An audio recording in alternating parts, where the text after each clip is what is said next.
Good morning, everyone. Welcome to the On Time, On Target Morning Brief, where we invest with fighter pilot precision on a daily basis.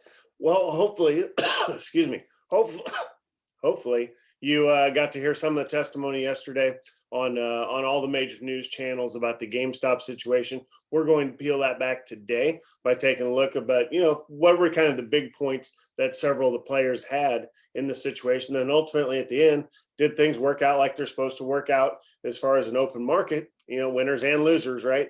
Or was there some manipulation or something that went down? So we're going to break that out, just basically from the 5 different players and their different perspectives. Again, there's going to be 2 more of these. And, there was some entertainment value in there. There was some political theater for sure. But, we're going to peel that back today. Thanks if you're watching us on replay. Thanks for catching us on replay. Make sure you subscribe and hit the notifications bell. If you want to join us live, it's only $25 a month to come on into the room. With that, let's go ahead and get started.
All right, welcome back, everybody. Excuse me. All right, still voice having some significant troubles with coming off of being a little bit sick here.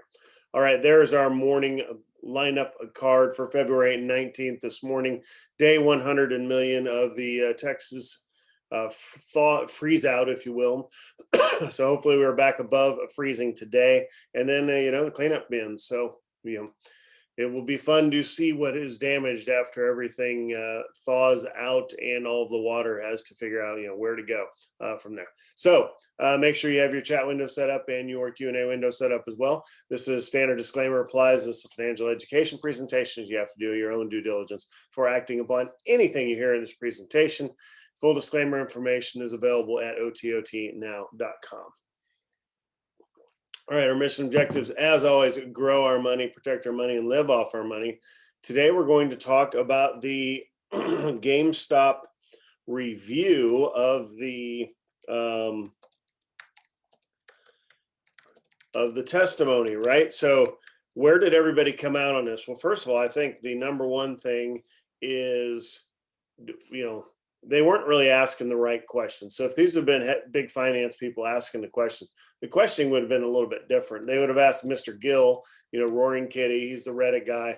It's like you say you believe in the stock, but yet you're saying things inciting, group flash mob investing behavior by screaming, hold on for dear life, down with the shorts, all the stuff that he was saying in the Wall Street Bets Reddit room. They weren't really talking about that. So from his perspective, I thought they let him off pretty easy from they weren't asking the right things. All he ever said was he likes GameStop and he believes in free markets. And, he basically stayed to a very, very even keel type pedestrian, if you will, scenario. So, he got off pretty easy, I thought. Obviously, they went after Robinhood, and the Robinhood answer, the guy I never heard him say is, you're picking on us for restricting trading, but, so did Schwab. Did the exact same thing. So did some other custodians out there. So, maybe he's trying to stay above board by not deflecting, but that'd have been the first thing out of my mouth is, here's why we took the actions we did was largely caused by legislation, but also others did too. So, they deserve to answer that same question, right? Instead of just picking on Robinhood. So it's interesting to see him kind of stick to his guns there. but overall, 33-year-old billionaire, great idea. Robin Hood, steal from the rich, give to the poor. I thought he struggled at the beginning, but he came on pretty strong throughout the testimony. So I think people he was more likable the more he talked, where at the beginning it was like, he's in trouble. As far as the Reddit guy, I thought was fantastic. Didn't really have to say much other than Reddit forums, kind of self-police, that sort of thing. I don't know, as much as social media can be self-policing, it can also, I don't know, that it was interesting he wasn't challenged a little more on that. The hedge fund guy that lost, 50 million or 50% or whatever, it's hard enough to be in front of Congress and tell everybody that you lost half of everybody's money. So I thought he did a pretty good job of really sticking to basically hey, it's an open market. We covered our shorts. We never broke the law. We followed all the rules and we lost our investor money, and that's kind of the way it went down. And then lastly, the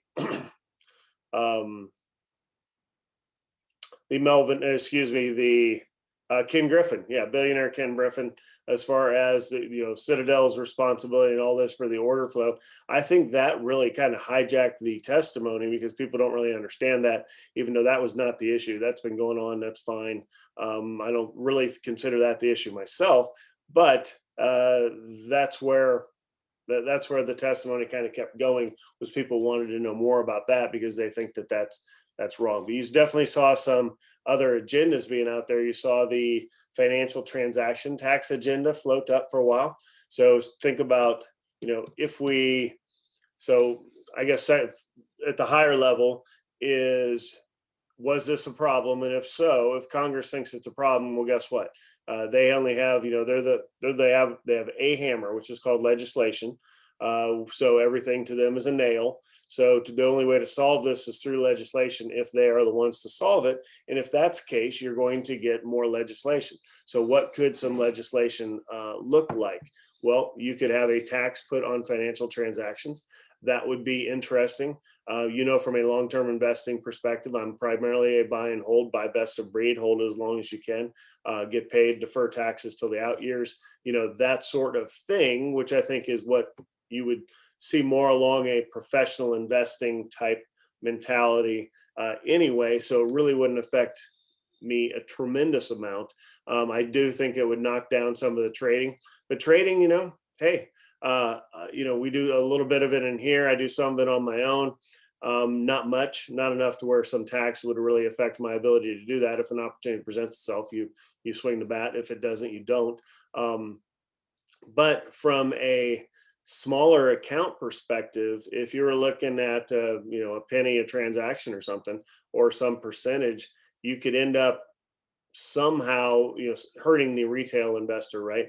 The person who puts $100 into account's not going to immediately want to see fees on their $100. Where if you have a person who puts 100,000 in the account, they don't care nearly as much if it goes to 99,000 versus a person who puts $100 in and goes to $99. They're going to have a different reaction, right? Because it's a more of a psychological thing for them. So I don't know. I don't think that's the answer. It certainly is an easy way to make some money for the government if you want to start taxing trading. And would it slow things down? Yes. The adverse effects of that is traders do keep stocks pretty liquid. So when you decide to move into or out of a position, that penny spread that you see is due to trading largely. You would not have that. When Buffett talks about the 60s of buying and selling his stocks, he's looking at dollar spreads, 50-cent spreads. I don't think it would return to that level, but would certainly be affected, if you will. Other legislation, you're still aren't allowed to naked short. Some of the shorting stuff, they may tighten up those rules some, or having to disclose shorts. The hedge fund guy was pretty clear. They're like, well, what would you support this legislation to do this? He's like, well, I don't make the rules. You guys make the rules. My job is to know the rules and then be able to operate within those rules to the maximum extent. Now, that makes him look like a bad guy. But guess what? Every single time each one of us files our taxes, guess what we're doing? Trying to operate within the rules, follow the law, and then B, take advantage of every, loophole's a bad name, but take advantage of every opportunity within the tax code. So it's like, please, try to paint somebody as a bad guy because they're following, they're painting within the lines, but right up to the line. So I don't know. So anyhow, I'm I think it will be great. I think the people that look dumbest out of all this are politicians, to be honest. They really don't know what they're talking about. Now they can't know everything about all things. I get that. I don't expect them to, but they certainly act pompous like they do know everything, which is kind of funny, as a little humility would go a long way.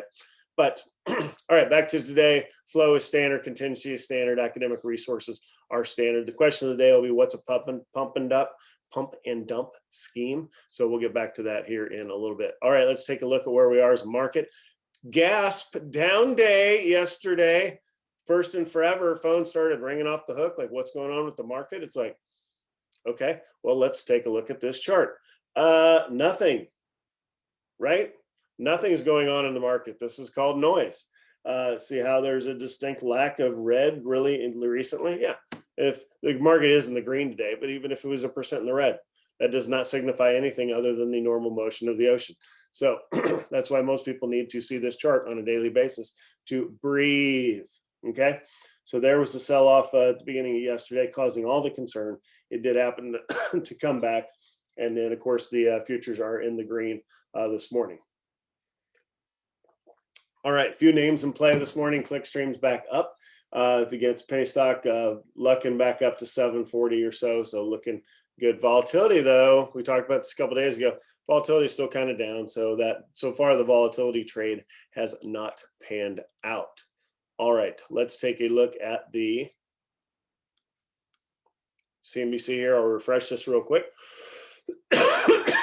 Excuse me. I hope this is gone by Monday. All right, Europe in the green, Asia mixed. There's our numbers from yesterday. Actually, those are not our numbers from yesterday. They're blanked out for some reason. U.S. Treasury above 1.3. You know, that's new territory for, you know, a year, if you will. Oil, yep, hovering around 60. Gold and silver kind of flat. Bitcoin 52.7. So again, setting new records. And also, yes, last night, again, Elon Musk was talking about Bitcoin again, so giving it some love out there. All right, Yellen is pushing for more stimulus, and she's not worried about inflation. Those are kind of the big points out there. If that's the case, we could see the market continuing to juice right higher, right? Because we've got all of the, you know, we've got stimulus. These are headwinds, right? So we start pumping money in. I do think, you know, the end of February is coming up quick, and they've said they're going to get stimulus out there. So I think they're at the point where he does have to, they do have to get something passed because it's the unemployment benefits are expiring. So I think we'll see that. And I also agree with her that inflation is not necessarily a concern right now. Headwind, yeah, you could see a tantrum from the rise in treasury yields. So again, it's anytime the interest rates rise, that can be a headwind for the market. The Federal Reserve is not raising interest rates, but the interest rates are naturally raising in the free market. So that could be a headwind. I don't think that happens at all. So good headline, but I don't think it happens.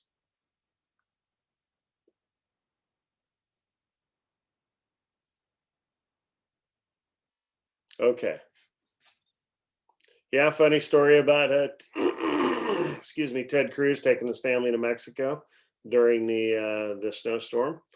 I guess that's a good dad move. Yeah, that did not politically go down all that well. GameStop is what we'll take a look at. So if it's interesting yesterday, if you look at while everybody's talking, you know, here's what happened. There's basically a big sell-off. I think it was down 7% yesterday, maybe returning it to down below 40, which it hadn't been for quite some time. You've got goals. Where is that coming from? We've got connections. Okay. When you look at that stock, yeah, what a crazy ride. And if you ever get accused of manipulation, I thought the Keith Gill did a pretty good job. Clearly, he's manipulating. I mean, I don't know how you could draw any other conclusion. But he sticks to no, I thought it was undervalued. And then the one guy asked him, is like, okay, at $483, do you think it was undervalued? And he goes, I think the fundamentals of the company are undervalued. Yeah. Whatever, stick to your guns, right? And it was interesting. But anyhow, the stock fell below 40 while they were talking. So it's kind of interesting. So I think GameStop is officially done, or returning back to where somebody might actually considering investing in it from a long-term thesis. All right, let's switch over to the day trading portion. I don't really like any of the day trades today. Let me hit this one more time for this person just joined. Okay, I've got 3 longs. We'll take a look at those first. Applied Materials off of earnings. And then the other 2 are acquisitions. So we have KLR. And then we have Redfin, both made minor acquisitions, not game changers, if you will. So let me get set up for the open here. Good morning, everyone. Welcome to the On Time, On Target play of the day. Here's the opening bell. All right, you have 4 screens in front of you. On the left, you see the SPY S&P 500 on a 1-minute chart. The futures are in the green and trending higher, so we'll keep an eye on that. Have 3 longs for you today. The first one is Applied Materials, up 7%, coming off of a earnings beat. And then we have KLR, which looks like it's flipped. This was a long earlier on an acquisition. It was up 5%. It has subsequently failed. So we'll switch to something here else in a second. And then you have Redfin, also on an acquisition. It was up closer to 5% and has subsequently come in some. Not in love with any of these, so I may not call a trade today, but we'll continue to surf around. On the short side, I have 3 posted in the room there. We'll kind of check these out. None of them had volume is the issue. ASPN. Move out to a 5-minute chart to see the action here. So a big move down here at the 22 level, not enough. There's earnings is the story there for ASPN. Excuse me. So that one's okay at best. Let's take a look at the other 2. CNDT. CNDT was also gapping down 10%. Like that chart a little bit better. Also an earnings situation where you see it's in the green there, so they did beat earnings.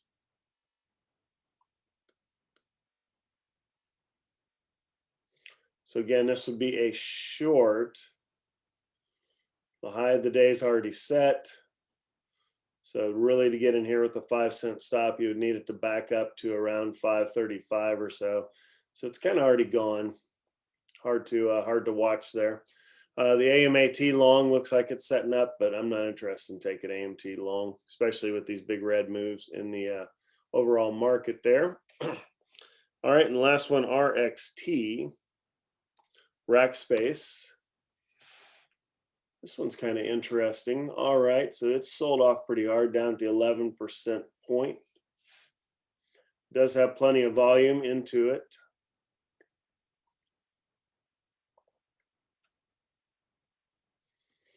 So at the $22 point, we need a 25-cent stop. So to cover the high of the day, 22.7, we'll be down 22.45 would need to be the entry point. So this thing would have to back up pretty significantly up into this area in order to be able to still cover the high of the day with a decent risk unit.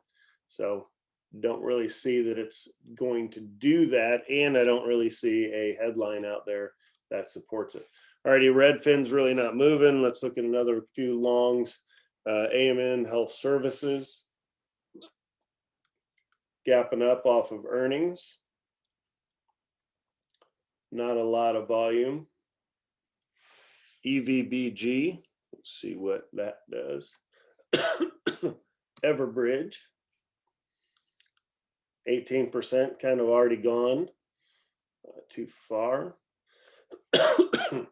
And the last one we'll take a look at is CMBM, which I don't know what it is. Cambium Networks Corp, okay. Up 10%. So some things are in motion. I don't know of any of these that are really setting up correctly. So let's not trade today. Let's go focus back on the long-term stuff. So let's take a look at some names that, so Palantir should be on the recovery now. So this was the big lockup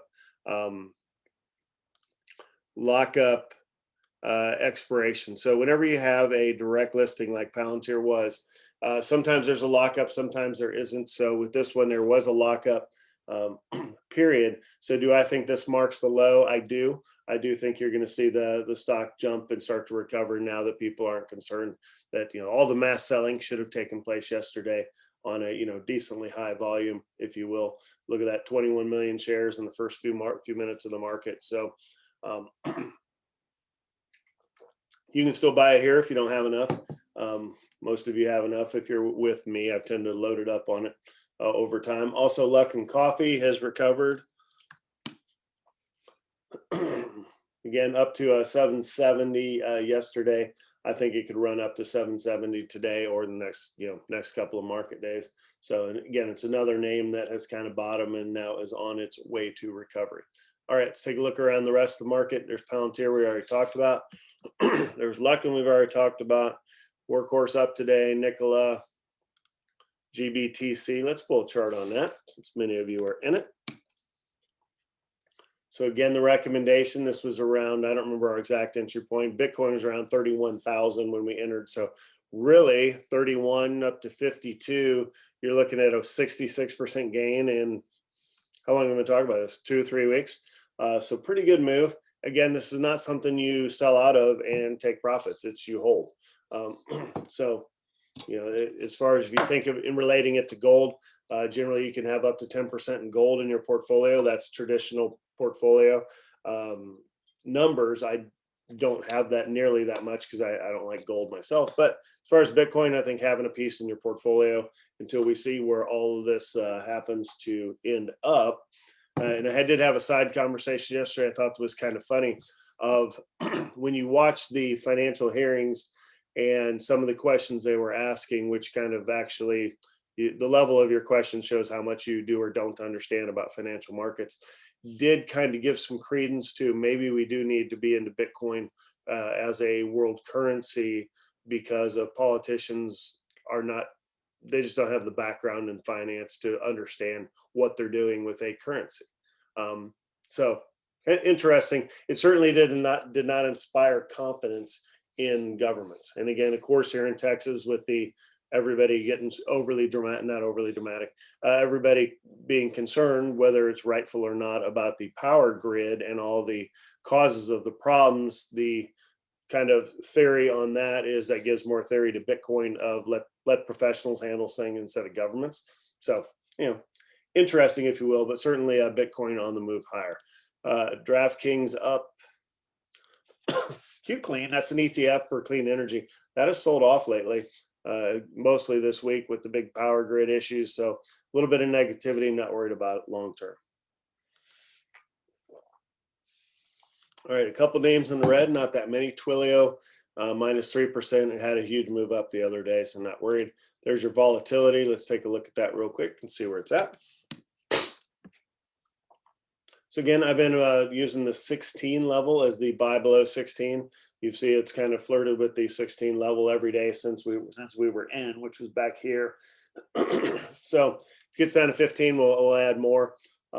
If you want to take some here, you can. I think eventually we're going to see the increase in volatility. It could be a while though. No guarantees this happens anytime soon. Okay, let's check back to our short-term chart. Of course, Luckin started talking favorably about it and it sells off, still in the green for the day, but Palantir rallying nicely. All right, let's go to back to Google for our question of the day, which is what is a pump and dump scheme? So a lot of the GameStop thing, so pump and dump is basically market manipulation. It's one strategy. So you buy into something, and then whether you are an individual or a professional or whoever, you boost the stock price through, false, misleading, or greatly exaggerated claims, which is right here. Generally, it's not false. It could be misleading. This is the one that gets you, is the greatly exaggerated gains. It's when you have somebody putting out a video saying, hey, the stock's at 50 cents, it's going to $5. And then you make a very compelling case, which again, nobody can tell you your opinion is wrong. Thank you, Burner, for that. Nobody can tell you that you're wrong. Get switched over here. Nobody can tell you that you're wrong but certainly you're choosing to greatly exaggerate things. So I think that is where, if they were to look at the Wall Street Bets slash Reddit folks, what are they doing? They're greatly exaggerating things, or they are, if they're targeting the shorts, then you can get into, okay, we're not talking about the fundamentals of the stock now and the future of the company. We're talking about things that have nothing to do with the fundamentals. So that's where you get into, potentially misleading or greatly exaggerating statements.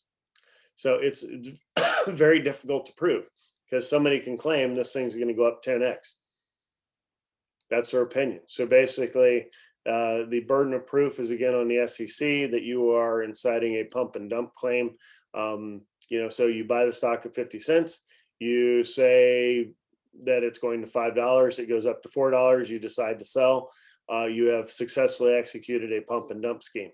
Now, the burden of proof is, why did you sell? Well, I thought it was getting close to full value, which I had said was $5. So at $4, I decided to move my money elsewhere.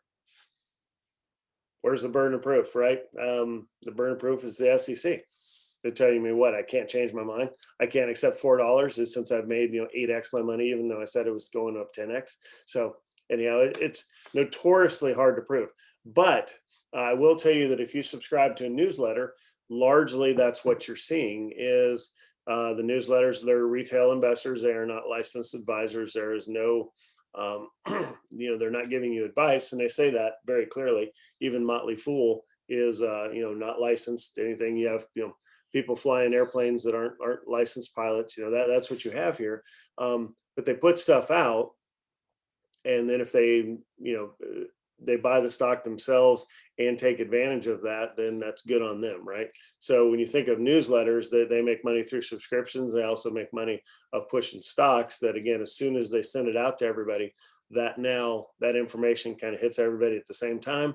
So say if you have 10,000 subscribers and only 100 people act on it, still 100 people go in and buy a stock, and that drives the price up. And then the author of the newsletter can now exit the position with a nice gain. So kind of two ways to win there. Again, it's also illegal, but it's so hard to prove that a lot of people think, well, is it illegal if nobody can prove it? Yeah, it is illegal. That's pretty clear. But that's why you still see it done over and over and over and over with all these newsletters that are out there. All right. It's generally in the stocks below $5 just because you can get those outsized gains pretty quick, and it's a compelling story, right? When something's at 20 cents and you say it's going to $20, big dollar signs light up. Lottery math starts going into, this is a game changer. You hear two people saying that stuff. That's far more akin to gambling than it is actually investing. So, all right, that is all I've got for today. So with that, hopefully you guys have a good weekend. We will catch you back Monday. Bye.